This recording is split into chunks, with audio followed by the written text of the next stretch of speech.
Here are this week's top stories.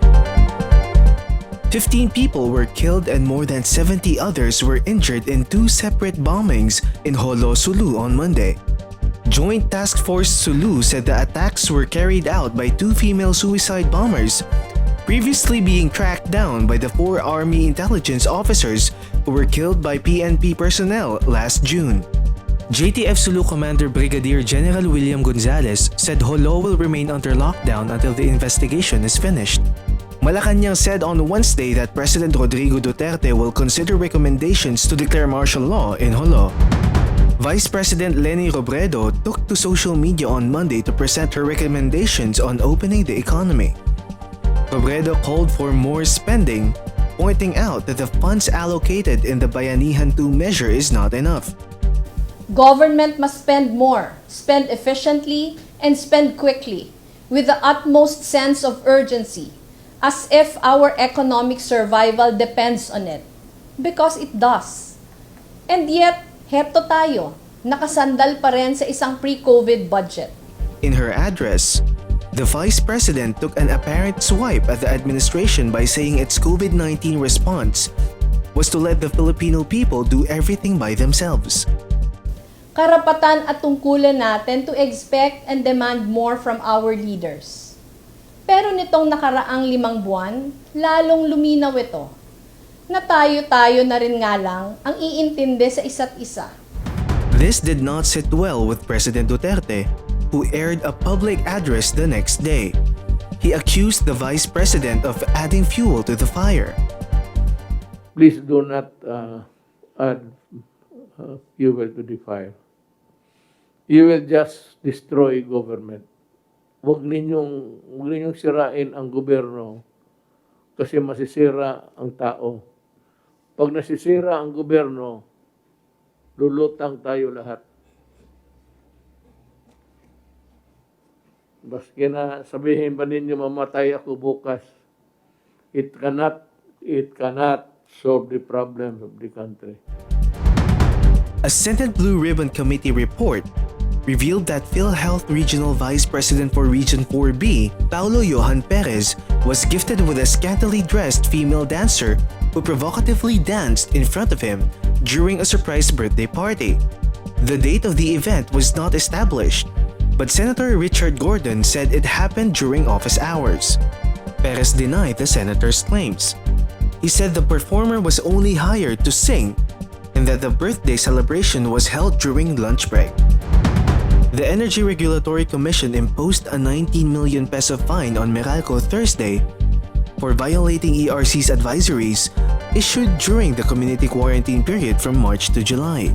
The ERC said Meralco failed to clearly indicate that the bills were just estimates and also failed to comply with the mandated installment payment arrangement. The ERC further stated that Meralco's neglect to provide accurate and timely information during the pandemic caused confusion among their customers. Japan Prime Minister Shinzo Abe announced Friday he is resigning because of health problems. Abe said he was suffering from a recurrence of the ulcerative colitis that ended his first term in office in 2007. 病気と治療を抱え、体力が万全でないという苦痛の中、大切な政治判断を誤ること、結果を出さないことがあってはなりません。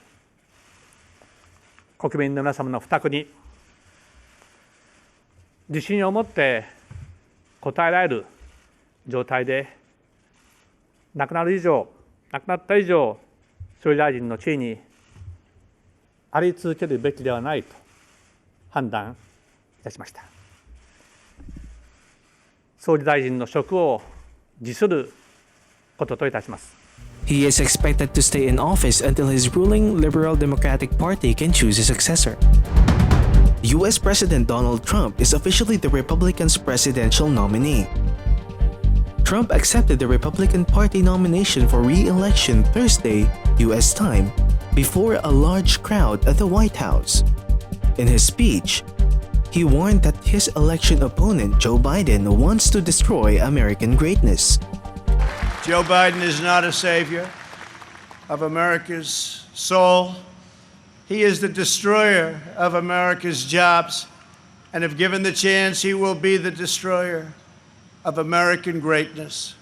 We have spent the last 4 years reversing the damage Joe Biden inflicted over the last 47 years. Biden's record is a shameful roll call of the most catastrophic betrayals and blunders in our lifetime. U.S. Vice President Mike Pence took center stage at the Republican convention Wednesday, U.S. time, to warn voters that they won't be safe in Joe Biden's America, casting Donald Trump as their protector against the radical left. NBA players have voted to resume the playoffs, reports said on Thursday U.S. time. The Milwaukee Bucks staged an unprecedented boycott Wednesday over the police shooting of African-American man Jacob Blake in Wisconsin, forcing the NBA to halt its schedule and prompting a wave of walkouts by teams and players across other sports. The NBA says it is hoping to resume the playoffs this weekend. K-pop sensation BTS has shattered records with the release of their first all-English track, Dynamite. The song's music video, released on August 21, became the most viewed on YouTube in the first 24 hours of release, with over 100 million views. Apart from having the most viewed music video within 24 hours of release, BTS also now holds the biggest premiere in YouTube history after over 3 million fans tuned in to witness the release of Dynamite. The 7-member group will perform Dynamite at the 2020 MTV Video Music Awards on August 30. For more stories and updates, visit our website advocatesomi.com and check out our social media pages. This is Joshua Arimado for Advocates TV.